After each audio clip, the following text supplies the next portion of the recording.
Bern, Hauptstadt der Schweiz. Eigentlich ist es eher die Bundesstadt, denn offiziell verfügt die Schweiz über keine Hauptstadt. Und eigentlich stand Ljubljana auf der Liste meiner nächsten Projekte.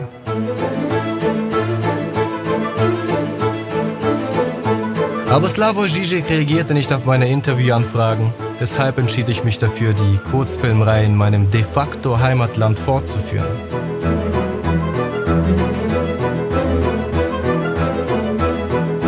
Ich sage de facto, weil ich Staatsangehörigkeit nicht mit Wurzeln gleichsetze.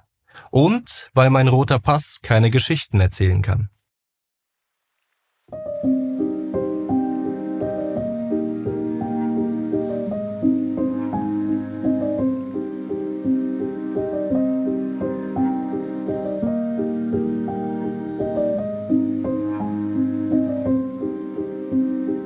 Im Jahr 2001 kam ich mit meinen Eltern aus Russland in die Schweiz.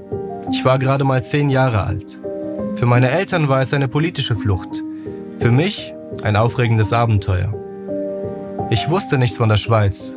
Während der Hinreise erzeugte meine kindliche Fantasie Bilder von idyllischen Berglandschaften und malerischen Seen.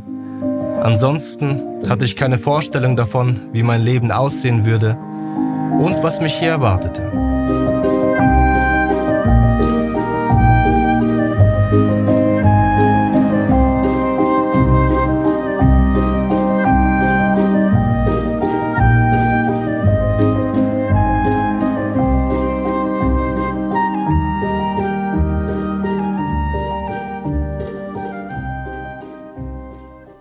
Angekommen in Oberwil, einer Dorfgemeinde, die sich in den kommenden Jahren zu einer Stadt entwickeln würde, fand ich mich in einer Asylunterkunft wieder. Es war eine schäbige Bleibe. Dafür gab es einen großen Innenhof, in dem ein prächtiger Haselnussbaum wuchs. Vermutlich war es ein ehemaliger Bauernhof, der zu einer Flüchtlingsresidenz umfunktioniert wurde. Hier sollte ich die ersten Jahre in der Schweiz verbringen. Zum ersten Mal sah ich Menschen mit dunkler Hautfarbe. Für mich war das außergewöhnlich. Menschen aus unterschiedlichen Ländern an einem Ort mit abgenutzten Zimmern und einer Gemeinschaftsküche, aus der furchtbarer Gestank kam. Hier waren wir alle gleich geduldete Schicksale. Ich betrachtete meine neue Heimat aus einem Blickwinkel, der den meisten Einheimischen seltsam vorkommen würde. Während die Menschen im Dorf ihrer regulären Arbeit nachgingen, in Cafés speisten, ihre Kinder zur Schule schickten und ganz gemeingültig ihrer gemäßigten, ausgeglichenen Schweizer Lebensart frönten, vertrieben wir, die geduldeten Schicksale, unsere Zeit mit exotischeren Dingen. Ich erinnere mich an 2 junge Araber, die lautstark und offenherzig kommunizierten und ständig das Wort Kollega benutzten. Am Abend vor dem islamischen Opferfest Eid al-Adha gaben sie meinem Vater zu verstehen, dass sie nachts losziehen würden, um ein Schaf zu schlachten.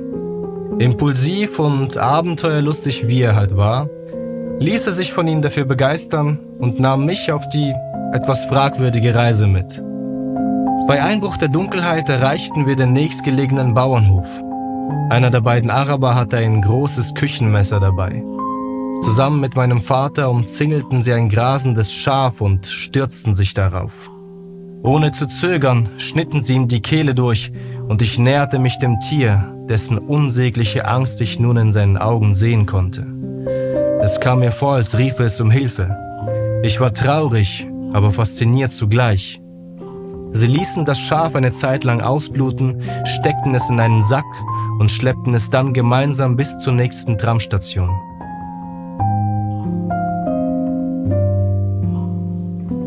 Die menschenleere Tram brachte uns wieder zurück zu unserem Wohnort. Während der Fahrt dachte ich darüber nach, ob das, was hier gerade passierte, rechtens war.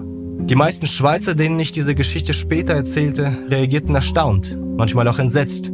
Das Fleisch jedoch, muss ich gestehen, schmeckte köstlich.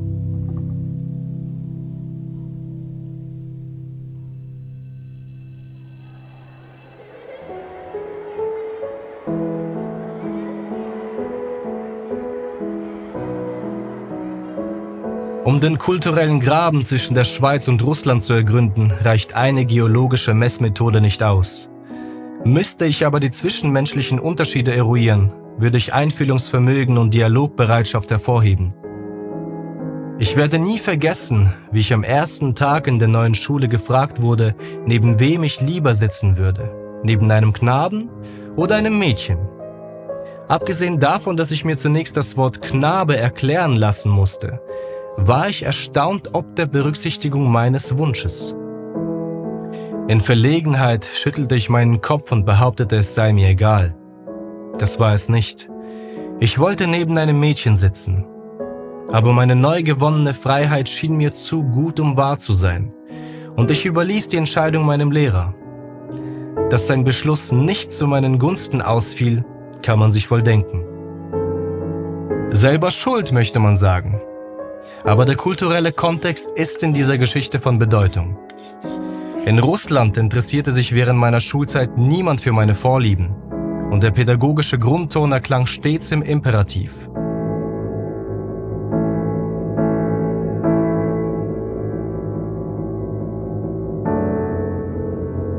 Entscheidungsfähigkeit und Willensfreiheit waren unerforschte Gebiete meiner Psyche und mussten dieser neuen Welt erst einmal entwickelt werden.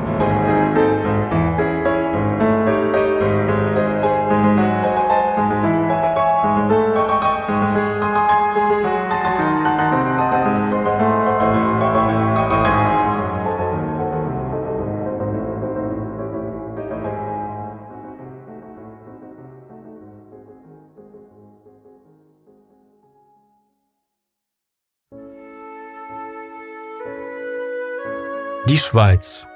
Hier herrscht die Geisteshaltung vor, selbst für sein Schicksal verantwortlich zu sein. Den Stützpfeiler dieser Kontrollüberzeugung bildet vermutlich die Vorhersehbarkeit der Mitmenschen. Die Schweizer sind nüchtern und umsichtig. Ihr Alltag ist durchgeplant und strukturiert. Das schafft Klarheit und bildet das notwendige Vertrauen, welches in einer funktionierenden Gesellschaft vorhanden sein muss. Demgegenüber steht die erlernte Hilflosigkeit der Russen, die den unvorhersehbaren Launen ihrer Despoten jahrhundertelang zum Opfer fielen. Dadurch entwickelte sich die Überzeugung, die Fähigkeit zur Veränderung der politischen Situation verloren zu haben. So festigte sich auch das Abhängigkeitsverhältnis zwischen Volk und Tyrann.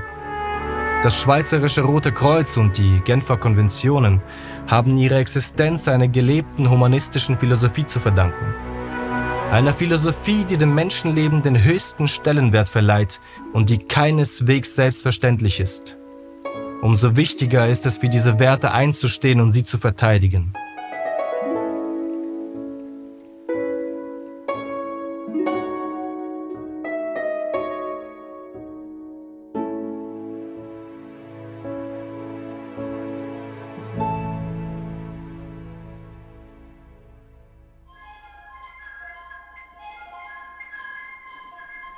Für den Durchschnittsbürger aus Russland wirken solche Ideale wie eine Farce in Anbetracht seiner eigenen Lebensrealität.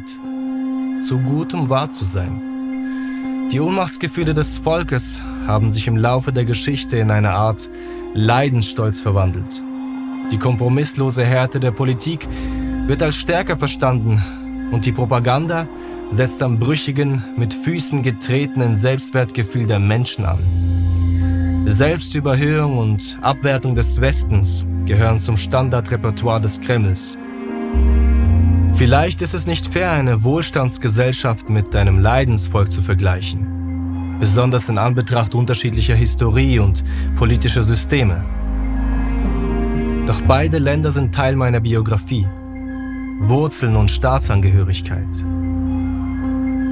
Seit Beginn des Ukraine-Krieges sind meine Wurzeln präsenter denn je.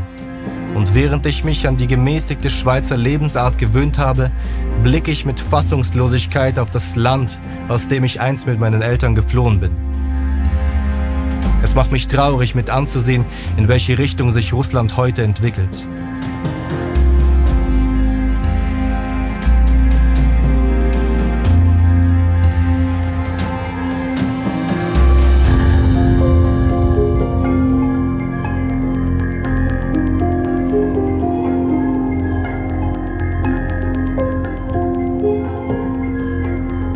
Ja, ich hege die Hoffnung, dass der freiheitsliebende Teil des russischen Volkes den Glauben an sich selbst wiedererlangt und es schafft, die Negativspirale zu durchbrechen. Aber dann erinnere ich mich daran, dass Hoffnung nicht genug ist.